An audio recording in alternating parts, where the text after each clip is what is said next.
আপনাদের অনেকের মনে প্রশ্ন, মুক্তিযুদ্ধ এখানে কেন এসেছে? আপনাদের হয়তো অনেকের জানা নাই, 2001 সালের পরের থেকে বিএনপির সাথে নীতিগতভাবে অনেকগুলি জিনিস আমি মেনে নিতে পারি নাই। সারা জীবন আমি যুদ্ধ করেছি। 1971 সাল থেকে নিয়ে একজন ক্যাপ্টেন হিসাবে পাকিস্তানের বিরুদ্ধে সর্বপ্রথম বিদ্রোহ করেছিলাম। শহীদ রাষ্ট্রপতি জিয়াউর রহমানকে দেওয়ানহাট নামক জায়গা থেকে ফিরিয়ে নিয়ে এসেছিলাম। যদি উনাকে ওখান থেকে ফিরিয়ে না নিয়ে আসতাম, হয়তো 5 মিনিটের মধ্যে উনাকে গুলি করে হত্যা করে কর্ণফুলিতে ফেলে দিত। পরে দুজনে গিয়ে বাংলাদেশের স্বাধীনতা ঘোষণা করা হলো। লক্ষ্যটা কি ছিল? এটা ন্যায়ভিত্তিক সমাজ হবে, অর্থনৈতিক মুক্তি হবে, বাংলাদেশের মানুষ সুখে শান্তিতে বসবাস করবে। দীর্ঘ 25 বছর কি দেখেছি? ভারতের দালালেরা, মোদির দাসেরা দেশ পরিচালনা করেছে। এখন জাতিকে সিদ্ধান্ত নিতে হবে। আমি ওই দিনও বলেছি, বিএনপিকেও আপনারা ক্ষমতা দেখেছেন, আওয়ামী লীগকেও ক্ষমতায় দেখেছেন, জামাতের 2 জনকে ক্ষমতায় দেখেছেন।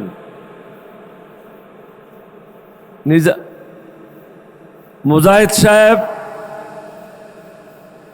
এবং নিজামী সাহেব। 2008 সালে আমরা কয়েকজন ছাড়া, নিজামী সাহেব ছাড়া, আলী হাসান, মুজাহিদ ছাড়া বাকি সবাই দুর্নীতির দায়ে জেলে আবদ্ধ ছিল। আজকে দেশের কি অবস্থা? আমরা কাপড় পাল্টাচ্ছি, নাম পাল্টাচ্ছি, কিন্তু দুর্নীতি থেকে আমরা বের হতে আসতে পারি নাই, চাঁদাবাজির থেকে বের হতে আসতে পারি নাই। আমরা যারা আজকে মঞ্চে বসে আছি, আমরা আজকে আমাদের জীবনের শেষ যুদ্ধ। এই যুদ্ধ হবে 1971 সালে যে স্বপ্ন ছিল, সেই স্বপ্ন বাস্তবায়ন করা। ভারতের দাসত্ব মুক্ত বাংলাদেশ, চাঁদাবাজ মুক্ত বাংলাদেশ, দুর্নীতি মুক্ত বাংলাদেশ, যেখানে গরিব ধনীর মধ্যে বিচারের কোনো পার্থক্য থাকবে না। এখন একটা বড় লোক থানায় গেলে তাকে আদরের সম্বর্ধনা জানিয়ে ভিতরে নেওয়া হয়, গরিবকে বাইরে রাখা হয়, কারণ সমাজে ইনসাফ নাই। আমরা যারা এখানে আছি, আমরা ওয়াদাবদ্ধ। নতুন বাংলাদেশ আমরা আপনাদেরকে উপহার দিতে চাই। সমগ্র জাতিকে চিন্তা করতে হবে। আজকে যারা আমাদের বিরুদ্ধে আছে, তারা দিল্লি সেবা দাস হিসাবে নিজকে পরিচিত করেছে। সেবা দাসদেরকে আমরা বাংলাদেশের দায়িত্ব দিতে পারি না। সেবা দাসদের হাতে আমরা বাংলাদেশকে হস্তান্তর করতে পারি না। তাদের হাত থেকে দেশকে যে কোনো উপায়ে মুক্ত করতে হবে। মুক্ত করার একমাত্র উপায় হলো, আপনারা শুনেছেন বিএনপির মহাসচিব বলেছিল, এই অগাস্টের মুভমেন্ট যেটা হয়েছে, এটাতে আমাদের কোনো অংশগ্রহণ ছিল না। এটা তারই কথা, আমার কথা না। তাহলে বিএনপি এখন যে অবস্থায় আছে, এটা তারা চায় নাই, তারা হাসিনাকে চেয়েছিল। আর আপনারা 1400-র উপরে শহীদ হয়ে নতুন বাংলাদেশের স্বপ্ন দেখেছিলেন। সে স্বপ্ন বাস্তবায়ন করার জন্য প্রয়োজন ইনসাফের সমাজ। তাই আমি সমগ্র জাতিকে একজন মুক্তিযোদ্ধা হিসেবে অনুরোধ করব। কিছুক্ষণ আগে জুলাই মুক্তিযুদ্ধ এখানে বক্তব্য রেখেছে। একটু চিন্তা করেন, নামাজে যান, সেজদায় যান, নিজের বিবেককে জিজ্ঞাসা করেন, আবেগে কাজ করবেন না। মার্কা দেখে ভোট না দিয়ে কারা দেশের জন্য মঙ্গল করবে আর কারা মোদির দালালি করবে, এটা চিহ্নিত করেন। দালালদেরকে ভোট দিলে হাসিনা যেভাবে আপনাদেরকে অত্যাচার করেছিল, অনুরূপভাবে অত্যাচারিত হবেন। কেউ আপনাদেরকে মুক্তি দিতে পারবে না। সমগ্র জাতিকে একটা জায়গায় এসে অবস্থান নিতে হবে। আজকে যে 11 দলীয় ঐক্য জোট গঠিত হয়েছে, 11 দলীয় ঐক্য জোটের প্রার্থীরা যে যেখানে আছে, তাদেরকে ভোট দিতে হবে। আমি ডক্টর আব্দুল মান্নান সাহেবকে বলবো আসেন, নাসির উদ্দিন পাটোয়ারিকে বলবো আসেন। দুইজন দুই পাশে, মুক্তিযোদ্ধা মধ্যখানে। জাতি দেখেন, এই জাতির সাথে যারা বেঈমানি করবে আল্লাহ তাদেরকে ক্ষমা করবে না। নিজের মঙ্গল নিজে করেন। 11 দলীয় জোটে যে যেখানে আছে তাদেরকে ভোট দান করে এই দেশকে চিরকালের জন্য মোদির সেবা দাসদের হাত থেকে মুক্ত করেন। আপনাদের সবাইকে ধন্যবাদ।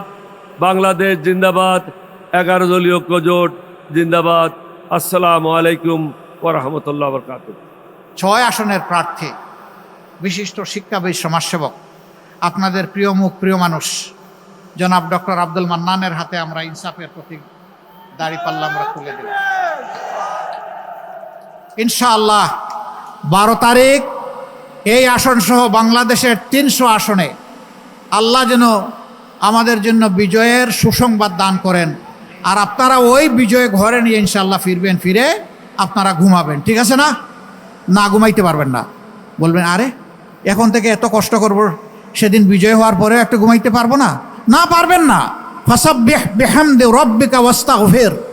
যে আল্লাহ বিজয় দিবেন, 2 রাকাত নামাজ পড়ে 4টা সেজদায় পড়ে চোখের পানি দিয়ে সেই আল্লাহর কৃতজ্ঞতা আদায় করবেন ইনশাআল্লাহ। এ বিজয় ছিনিয়ে আনা পর্যন্ত লড়াই চলবে তো ইনশাআল্লাহ। আপনাদেরকে মোবারকবাদ। তারপরে আমাদের স্নেহের নাসির উদ্দিন পাটোয়ারি, এনসিপির মুখ্য সমন্বয়ক, ঢাকা 8 আসনে একটা ব্যাটেল গ্রাউন্ডে তাকে আমরা সেনাপতি হিসাবে ছেড়েছি। দোয়া করি আল্লাহ যেন তার জীবন, তার ইজ্জতকে হেফাজত করেন। এ লড়াইয়ে, নির্বাচনী লড়াইয়ে সে যেন বিজয়ী হয়। তার হাতেও আমরা 11 দলের পক্ষ থেকে আজকে আমরা শাপলাকলি তুলে দিলাম। এই শাপলাকলি, ওখানে পাল্লা, ওখানে ছাতা, ওখানে দেয়ালগড়ি, ওখানে রিক্সা, ওখানে আর যত প্রতীক আছে আমাদের 11 দলের সকল প্রতীকের, নেজামে ইসলাম পার্টির বই, কিতাব যা আছে সবগুলাই শাপলাকলিতে আছে, সবগুলাই পাল্লাতে আছে। যে যেখানে আছেন আমরা তার জন্য জান প্রাণ দিয়ে কাজ করে বিজয় ছিনিয়ে আনবো ইনশাআল্লাহ। সবাই ভালো থাকবেন। সবাইকে অসংখ্য ধন্যবাদ। আপনাদের প্রতি গভীর কৃতজ্ঞতা। মা বোনদের জন্য একটা কথা বলেই শেষ করতে চাই, আমরা আপনাদের জন্য গর্বের বাংলাদেশ গড়ব ইনশাআল্লাহ। আপনারা তখন মাথা উঁচু করে বলবেন আমি একজন গর্বিত বাংলাদেশী। আমাদের জীবনের চাইতে মায়েদের ইজ্জতের মূল্য আমাদের কাছে বেশি। আমরা গৃহে, চলাচলে, কর্মস্থলে, সর্বত্র আমরা আমাদের মায়েদেরকে উচ্চকিত করব। আমি একটি আক্ষেপের কথা বলেই বিদায় নিচ্ছি। একটা দল শুনলাম ইদানিং বলছেন তাদের হাতে দেশ আসলে তারা নাকি দুর্নীতি নিয়ন্ত্রণ করবেন। যাদের সংসদ সদস্য 39 জন গুরুতর ঋণ খেলাপি, কায়দা করে তাদেরকে বানানো হয়েছে ক্যান্ডিডেট, তারা বাংলাদেশের মানুষকে দুর্নীতিমুক্ত করবেন। আল্লাহ হাফিজ। বাংলাদেশ জিন্দাবাদ। 11 দলীয় নির্বাচনী ঐক্য জিন্দাবাদ। আসসালামু আলাইকুম ওয়া রাহমাতুল্লাহ।